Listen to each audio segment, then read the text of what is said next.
you got to be asking the same question I am, right? Which is, at what point do we stop trusting our experts? You know, how many times can they flip-flop back and forth, like literally say the exact opposite of what they said last month? I mean, we watched it with Tony Fauci. We see the imperial model. We've covered all of these things, but it starts begging the question, have they said anything that was correct? Just to give you a sense, when you think about the WHO, remember, at first the WHO was telling us, oh, well, masks won't do you any good whatsoever. There's no point in wearing a mask. And then, we saw headlines about that. WHO calls on nations to encourage the public to wear fabric-based masks where coronavirus is spreading. So they sort of flip-flop back and forth. Didn't we have the first one? I thought we had the original where they said you didn't need to wear it. Anyway, so now, this week, though, I think of all of the things I've seen, there was a massive flip-flop that we all watched that was incredibly shocking. Because think about it. All of the contact tracing, all of this discussion about testing, all of it has to do with asymptomatic carriers, or super spreaders, as they're now being called. I've been telling you from the very beginning, that's just simply healthy people that are so healthy, their immune systems just obliterate COVID-19 without even feeling it. That's what an asymptomatic carrier technically is. We've been hearing the numbers are gigantic. Well, then all of a sudden there was a headline that rocked the world. It was everywhere. A WHO scientist came forward and said, actually, that asymptomatic carriers shedding or spreading the virus was very rare. Coronavirus spread by asymptomatic people appears to be rare, WHO official says. I mean, everyone was covering this, right? There was headlines everywhere about it. Here's CNBC, asymptomatic spread of coronavirus is very rare, WHO says. And, of course, it's swept all over the world. Everyone said, and I honestly, when you read these articles, I was thinking, then what are we doing here, right? Why are we going to contact trace if it's very rare? What are we talking about then? But then, of course, within 24 hours, the WHO then reverses that course, and then we start seeing these headlines. WHO official walks back statement that asymptomatic transmission is very rare. In fact, here we go again. WHO official takes back comment that asymptomatic virus spread is very rare. And something that I found truly annoying is the fact that anybody that had posted video of this WHO official, whose name is Maria Van Kerkhove, I believe is her name, anyone that had posted that video, they are putting a false information or incorrect, here we go, partly false information across it. So now apparently fact checkers are cleaning up the misstatements or mistakes by authority figures. Is that what social media is supposed to do? Oh, can you imagine how much President Nixon would have loved to have Facebook and YouTube on his side during those days? Well, I mean, he didn't mean that. Or, Woodward and Bernstein don't have any proof, so we're going to false flag that. I mean, we live in such a crazy time. But if you just sat and watched these headlines going by, your head is probably spinning. I mean, and I'm asking myself, is that the reason? Are they just trying to make us so confused we can't see straight? But before we try to answer that question, I really want you to, most of us, we see the headlines, and we probably don't even read the article, right? We're all just a bunch of headline junkies, and we go, oh, there it is. Then I guess that asymptomatics don't spread. Oh, well, I guess they do. And we all move on. I want you to really hear the original statement. Let's go through this. This is the WHO official explaining how asymptomatic carriers spreading to other people. The coronavirus is very rare. Listen to this. What proportion of asymptomatic individuals actually transmit? So the way that we look at that is we look at these individuals need to be followed carefully over the course of when they're detected and looking at secondary transmission. We have a number of reports from countries who are doing very detailed contact tracing. They're following asymptomatic cases, they're following contacts, and they're not finding secondary transmission onward. It's very rare. And much of that is not published in the literature. From the papers that are published, there's one that came out from Singapore, looking at a long-term care facility. There are some household transmission studies where you follow individuals over time and you look at the proportion of those that transmit onwards. We are constantly looking at this data, and we're trying to get more information from countries to truly answer this question. It still appears to be rare that an asymptomatic individual actually transmits onward. didn't seem like there's a whole lot of confusion inside of that statement. I mean, it sounds like she's really looking at, you know, studies. She says, now I'm looking at things, and obviously she's privy to things we aren't, right?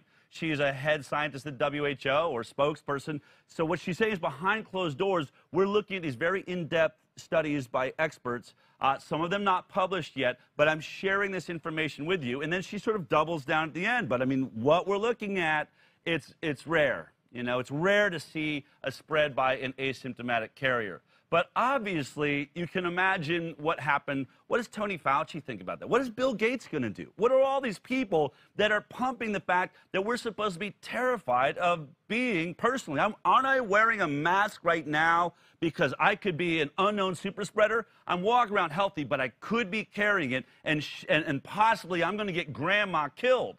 I mean, you see, this would destroy the entire world narrative, wouldn't it? I mean, what's the point of locking down? What's the point of a mask? I was shocked. I was like, wow, this is amazing. And then, you know, all of a sudden, as we said, it flip-flops the very next day. Sort of not surprisingly. But then when I said, well, what did she actually say to correct it? Take a look at this. And you tell me, does this sound like a 180-degree correction? Here you go. What I was referring to yesterday in the press conference were a very few studies, some 2 or 3 studies that have been published that actually try to follow asymptomatic cases, so people who are infected over time, and then look at all of their contacts and see how many additional people were infected. And that's a very small subset of studies. And so I was responding to a question at the press conference. I wasn't stating a policy of WHO or anything like that. I was just trying to articulate what we know. And in that, I used the phrase very rare. And I think that that's misunderstanding to state that asymptomatic transmission globally is very rare. What I was referring to was a subset of studies. I also referred to some data that isn't published. And this is information that we receive from our member states through either presentations that they give at member state briefings or presentations that are given to us through teleconferences.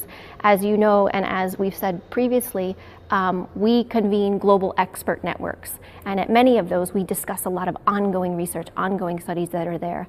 And I was referring to some detailed investigations, cluster investigations, case contact tracing, where we had reports from member states saying that when we follow asymptomatic cases, it's very rare, and I use the phrase very rare, that we found a secondary transmission.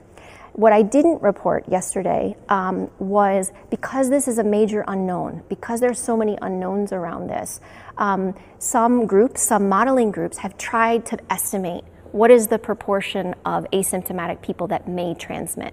And these are estimates. And there's a big range from the different models, depending on how the models are done, where they've done, from which country. But some estimates of around 40% of transmission may be due to asymptomatic. But those are from models. And so I didn't include that in my answer yesterday, but wanted to make sure that I covered that here. I mean, who can take it? Have you ever heard? I mean, honestly, you know what I think is happening there?